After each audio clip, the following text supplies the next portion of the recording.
اور میں آج کے علماء اکرام سے بھی یہ گزارش کرنا چاہوں گا کہ آپ اپنے ذہنوں کے اعتبار سے وسیع ظرف رہیں، اپنے ذہن کو وسیع بنائیں، ماڈرن سٹڈی رکھیں، ماڈرن دنیا سے واقف رہیں اور ماڈرن لابیز سے لڑنے کا طریقہ سیکھیں۔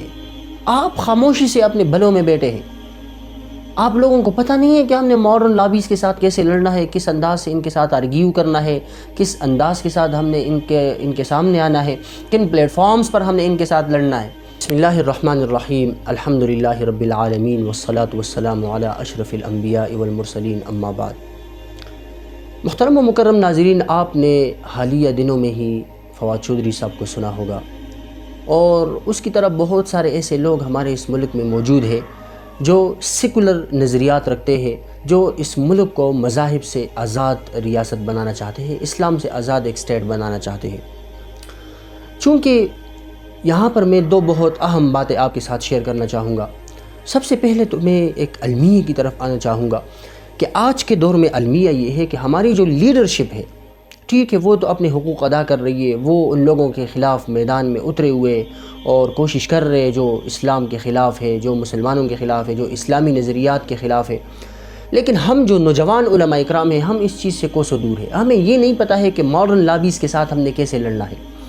لازمی بات ہے، ماڈرن لابیز کے ساتھ جب ہم لڑیں گے تو ان کے لیے ہمیں ماڈرن سٹڈی کی ضرورت ہے، ہمیں اے آئی سے واقف ہونا پڑے گا، ہمیں ماڈرن لابیز کے طریقے واردات سے واقف ہونا پڑے گا، کس انداز سے وہ اسلام پروار کرتے ہیں۔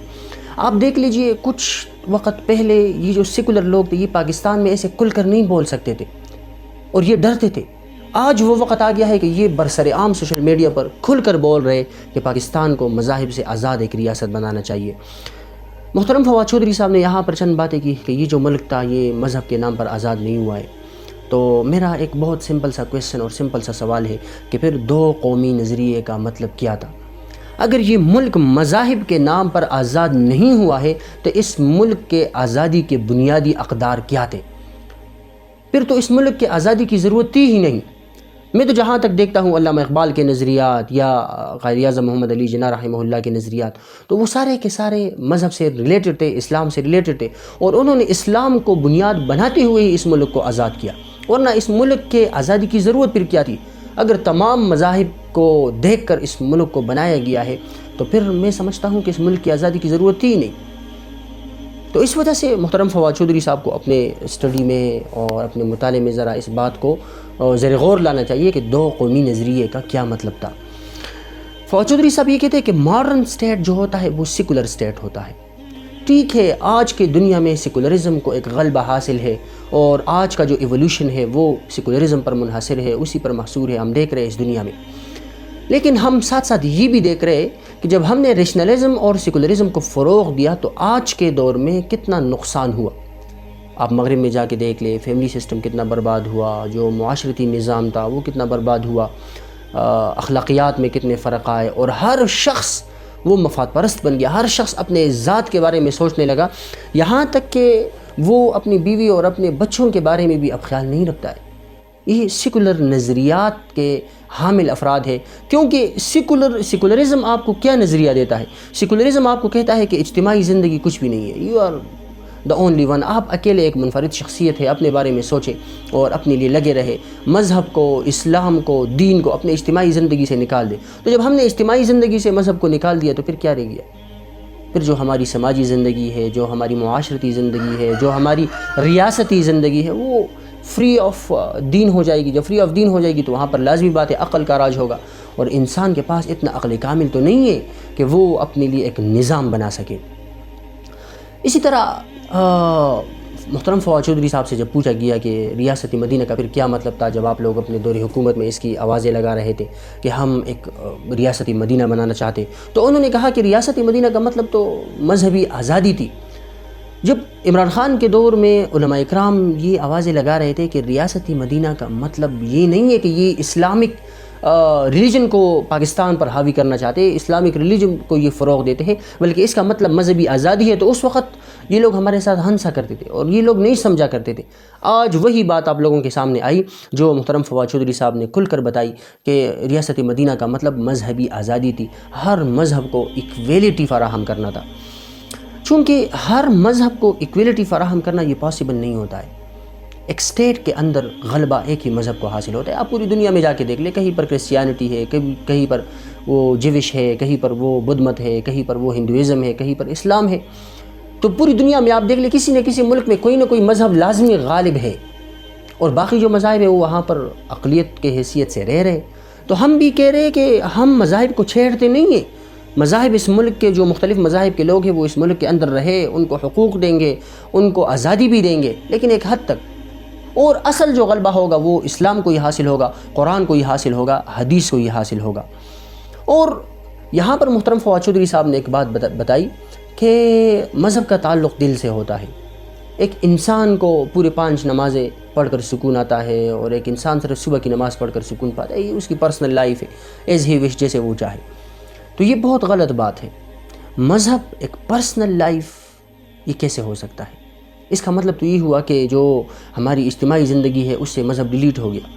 اور جب آپ اجتماعی زندگی سے مذہب کو ڈیلیٹ کرتے ہیں تو آپ مجھے یہ بتائیں کہ قرآن کریم کے وہ آیات جو ہمیں اجتماعی زندگی کے بارے میں ہدایات دیتے ہیں, جو ہمیں ایک فائنینشیل لائف کے بارے میں وہ ہمیں ہدایات دیتے ہیں, جو ہمیں ہماری سماجی زندگی کے بارے میں ہدایات دیتے ہیں, ان آیات کریمہ کو ہم کیا کریں؟ کیا وہ ہم قرآن کریم سے بھی ڈیلیٹ کر دیں؟ نعوذ باللہ, ایسا تو پاسبل نہیں ہے.